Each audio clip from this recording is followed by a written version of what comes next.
नमस्कार class 10th CBSE board के सभी स्टूडेंट को जय हिंद। तो बच्चों आज आप लोग अपने अपने पेपर की आंसर की को मैच करेंगे। तो यहाँ पर बच्चों जो आपका पेपर कोड आपको दिया गया है और बच्चों यहाँ पर आपको सेट नंबर 2 भी दिया गया, तो आपको अपने अपने सेट को मैच करके आपको आंसर की को मैच करना है। ठीक है बच्चों। तो बच्चों अगर आपके पास अदर कोई क्वेश्चन पेपर हो तो बच्चों आप हमें अपना क्वेश्चन पेपर इस नंबर पर भेज सकते हैं ताकि हम आपके पेपर को जल्द से जल्द सॉल्व कर सकें। ठीक है बच्चों, आप सभी लोगों को यहाँ पर मुझे अपना पेपर भेजना है, इसी नंबर पे आप लोगों को व्हाट्सअप कर देना है। तो बच्चों हम लोग अपने क्वेश्चंस की ओर बढ़ते हैं। जो यहाँ पर आपको एमसीक्यू दिए गए उन्हीं को हम लोग बढ़ते हैं। तो बच्चों ये जो आपका पेपर था ये बच्चों आपका मैथमेटिक्स स्टैंडर्ड लेवल का पेपर था, जो कि बच्चों आपका पेपर 80 मार्क्स का पेपर था। तो बच्चों यहाँ पर आप सबसे पहले आप जो क्वेश्चन देखेंगे, यहाँ पर बच्चों आपको एक डायग्राम सा दिया गया है। यहाँ पर आपको ये एंगल 80 डिग्री का दिया गया है, जो कि बच्चों यहाँ पर आपको पता है जो ये एंगल होता है इसके ये लाइन होती है, इस एंगल की बाइसेक्टर होती है। तो यहाँ पर आप देखेंगे जो आपको ऊपर वाला एंगल ये 40 हो जाएगा, नीचे वाला भी आपका एंगल 40 हो जाएगा। ठीक है। तो यहाँ पर आप देखेंगे कि आपके पास ये एंगल यहाँ पर 40 हो गया। ये बच्चों आपका एंगल ऑलवेज भी 90 होता है क्योंकि यहाँ पर जो आपकी टेंजेंट है एंड जो आपकी रेडियस है ऑलवेज भी परपेंडिकुलर होती है। ठीक है।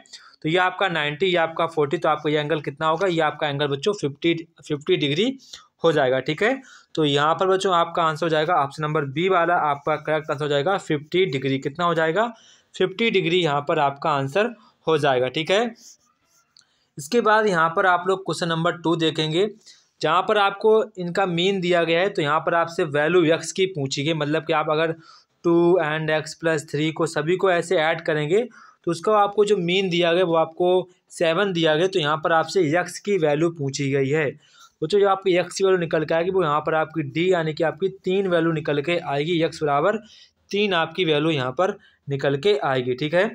इसके बाद if the volumes of 2 cubes, यहाँ पर इन द रेडियस आपको इतना दिया गया। तो यहाँ पर आपसे पूछ रहे हैं the ratio of their surface area. तो यहाँ पर उनके सरफेस एरिया का रेशियो क्या होगा। तो बच्चों ये आपका 4:25 होगा। तो यहाँ पर आपका ऑप्शन नंबर बी वाला बच्चों करेक्ट आंसर हो जाएगा। ठीक है। इसके बाद यहाँ पर आपसे कह रहे हैं कि 2 ऑफ द वर्टेक्स, यहाँ पर triangle PQRR -1,5 and 5,2 the coordinates of a point which divide PQ इन 2:1। तो आपसे कह रहा है वो पॉइंट क्या होगा।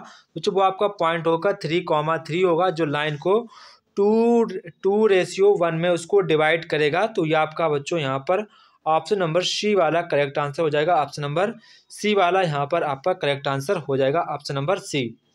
इसके बाद बच्चों यहाँ पर आपका क्वेश्चन नंबर 5 आता है, जो कि यहाँ पर आपको 4 साइन 4 थीटा आपको दिया गया। तो आप इसको लिख सकते हैं साइन 4 थीटा = 60। तो आपकी थीटा की यहाँ पर आ जाएगी 50 वैल्यू। ठीक है। तो यहाँ पर आपसे पूछे θ/3, तो थीटा की वैल्यू आपकी 15/3 करेंगे तो यहाँ पर आपकी वैल्यू आ जाएगी 5 डिग्री आपकी वैल्यू आ जाएगी, जो कि बच्चों यहाँ पर आपका ऑप्शन नंबर डी वाला करेक्ट आंसर हो जाएगा। इसके बाद बच्चों यहाँ पर आपका क्वेश्चन नंबर 6 आता है। तो क्वेश्चन नंबर 6 बच्चों यहाँ पर आपसे कह रहे हैं कि आपको एक पॉलिनोमियल दिया गया है जिस पर बच्चों आप लोगों को यहाँ पर उसके जीरोस फाइंड आउट करने हैं। तो यहाँ पर आपको एक पॉलिनोमियल सा दिया गया है जिसके बच्चों आप लोगों को उसके जीरोस फाइंड आउट करने हैं। तो आप सभी लोग इसको इजीली कर पाए होंगे। तो बच्चों यहाँ पर जो आपके जीरोज निकल के आएंगे, इसके जो हमारे जीरोज होंगे बच्चों यहाँ पर आपके 2/3 माइनस के 1/7, यहाँ पर बच्चों आपका ऑप्शन नंबर डी वाला करेक्ट होगा। Option number D will be right answer this question. ठीक है। तो यहाँ पर आपका बच्चों ऑप्शन नंबर डी वाला करेक्ट आंसर हो जाएगा। इसके बाद बच्चों यहाँ पर आपसे क्वेश्चन नंबर 7 कह रहा है, a system two linear equation 2 variables inconsistent हैं। तो यहाँ पर आपसे कह रहे क्या लाइनिंग कैसी होंगी। जो आपकी लाइन बच्चों कैसी होंगी, पैरेलल होंगी, तभी जो हमारे लाइनिंग है वो कैसी है, इनकंसिस्टेंस हैं। तो यहाँ पर बच्चों आपको ऑप्शन नंबर बी वाला ही करेक्ट आंसर को माना जाएगा। ठीक है। इसके बाद बच्चों यहाँ पर आपसे क्वेश्चन नंबर 8 कह रहा है कि AOBC एक रेक्टेंगल जिसके बच्चों यहाँ पर आपको 3 वर्टेक्स दिए गए यहाँ पर आपको। तो कह रहे हैं the square of the length diagonal equal. ठीक है। तो यहाँ पर जो आपका इसका राइट आंसर होगा आपका यहाँ पर ऑप्शन नंबर बी वाला होगा 20, यहाँ पर आपका इसका आंसर निकल के आएगा।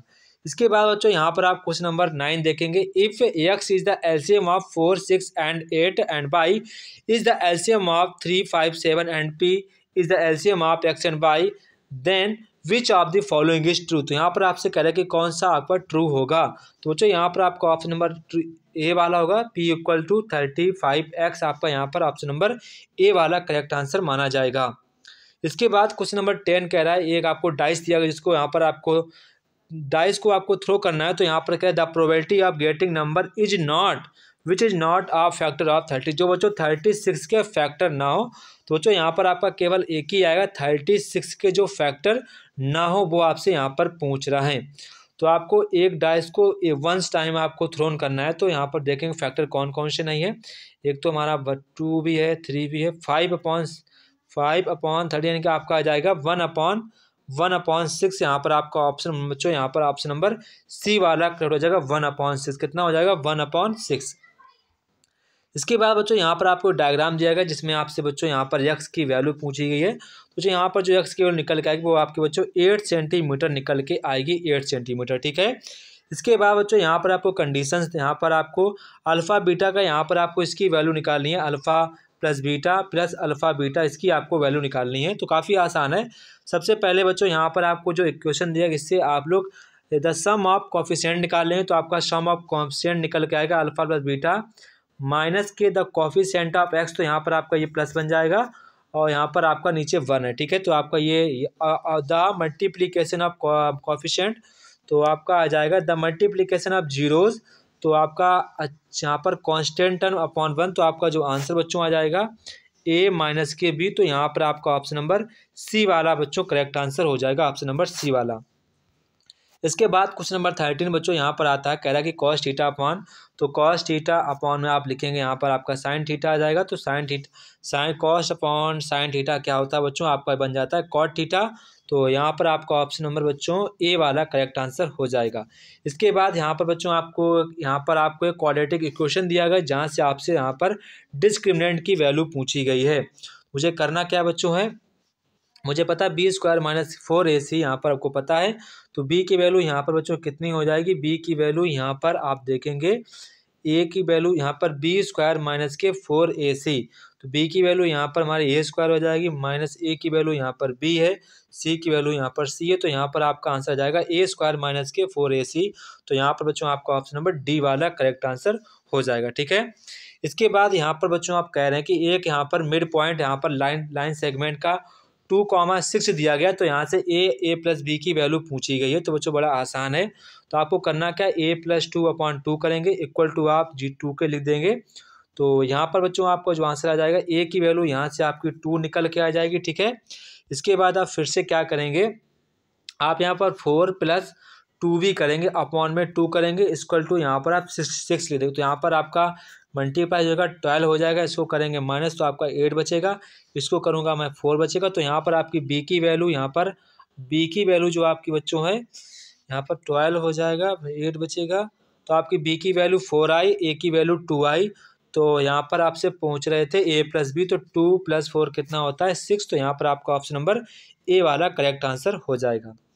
इसके बाद यहाँ पर आपसे क्वेश्चन कह रहे हैं if the area of sector यहाँ पर आपको दिया गया। तो आपको करना क्या था, πr² θ/360, ठीक है। इसके बाद यहाँ पर आपको 54 पाई आपको इक्वल लिखना था, जहाँ से आपको एंगल की निकाल लेनी थी वैल्यू।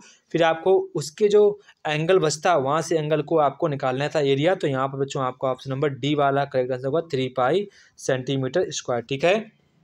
यहाँ पर बच्चों स्क्वायर लिखना टीचर्स भूल गए, तो यहाँ पर सभी पे स्क्वायर ही होगा, ठीक है। क्योंकि जब कभी आपका एरिया निकालना, यहाँ पर आपसे शायद देन द लेंथ, आर्क की लेंथ पूछी गई, तो बिल्कुल सही है। तो यहाँ पर आपका ऑप्शन नंबर डी वाला होगा, ठीक है, बिल्कुल सही है, कोई गलती नहीं है। इसके बाद यहाँ पर आप देखेंगे कि यहाँ पर आपके जो ट्रायंगल हैं, ये बच्चों आपके जो ट्रायंगल है यहाँ पर आपसे बोल रहे हैं कि ये जो आपके triangle measurement through in the length side AC। तो यहाँ पर बच्चों आपसे AC की लेंथ पूछी गई है, AC की क्या लेंथ होगी। तो बच्चों यहाँ पर आप देखेंगे जो आपका ये एंगल है, ये आपका 130 एंगल, ये भी आपका 130 एंगल, ये आपका 22 एंगल दे रहे हैं, ठीक है। ये आपका 22 एंगल दे रहे हैं। तो यहाँ पर आपसे AC की वैल्यू पूछी गई। तो आप सभी बच्चे मुझे इसका आंसर कमेंट बॉक्स में कमेंट करके बताएंगे इसका आंसर कितना होगा, ठीक है। सभी लोग बच्चे मुझे कमेंट बॉक्स में कमेंट करके बताएंगे। इसके बाद क्वेश्चन नंबर 18 बच्चों यहाँ पर कह रहा है कि यहाँ पर बच्चों मुझे यहाँ पर इस चीज़ को समझ नहीं आया कि यहाँ बच्चे ने क्या चीज़ लिखी है पेपर में वो मैं अभी भी ढूंढ रहा हूँ, मुझे नहीं मिल रहा है। पर आप लोगों पेपर आपके पास सेट होगा तो यहाँ पर बच्चों आप लोग मुझे इसका आंसर देख के कमेंट करना, जिसका आंसर सही होगा मैं उसी के आंसर को बच्चों पिन कर दूंगा। ठीक है बच्चों, आपके पास बच्चों मुझे इसका आंसर 18A करके ऐसे आपको जो भी आपका सही हो वो बच्चों आप मुझे बस पिन कर देना, मैं समझ जाऊँगा जिसका आंसर सही होगा मैं उसी के आंसर को बच्चों पिन कर दूंगा। ठीक है, तो बच्चों यहाँ पर आप देखेंगे क्वेश्चन नंबर आपका जो 19 जो आपके 20 यहाँ पर आपके क्वेश्चन आपके रीजन बेस्ड क्वेश्चन पूछे जाते हैं। तो यहाँ पर आपका 19 जो क्वेश्चन है यहाँ पर आपका स्टेटमेंट भी ट्रू है एंड यहाँ पर आपका रीजन भी बच्चों ट्रू है। ठीक है, यहाँ पर आपका रीजन भी ट्रू है। ठीक है, ठीक है, यहाँ पर जो आपका रीजन है वो आपके स्टेटमेंट के एक्सप्लेन नहीं कर रहा है। ठीक है, तो बच्चों इसके रिगार्डिंग यहाँ पर आपका ऑप्शन नंबर बी वाला करेक्ट हो जाएगा। Option number B will be right answer this question. ठीक है, इसके बाद क्वेश्चन नंबर 20 देखेंगे। तो क्वेश्चन नंबर 20 में यहाँ पर बच्चों क्वेश्चन नंबर 20 देखेंगे तो यहाँ पर आपका स्टेटमेंट ट्रू है एंड आपका रीजन कैसा है, फॉल्स रीजन है। तो बच्चों इसके रिगार्डिंग यहाँ पर आप देखेंगे जो आपका ऑप्शन नंबर यहाँ पर सी वाला करेक्ट आंसर हो जाएगा। Option number C will be right answer this question. ठीक है बच्चों, बच्चों आपके पास अदर कोई क्वेश्चन पेपर हो तो बच्चों आप हमें इस नंबर पर भेज सकते हैं। ठीक है, इस नंबर पर आपको अपना मुझे पेपर भेजना है, हम आपके पेपर को सबसे जल्दी सॉल्व करके आपके पास भेजेंगे। जय हिंद बच्चों, फिर मिलते हैं अपने नेक्स्ट वीडियो में, तब तक कि आप सभी बच्चों को जय हिंद।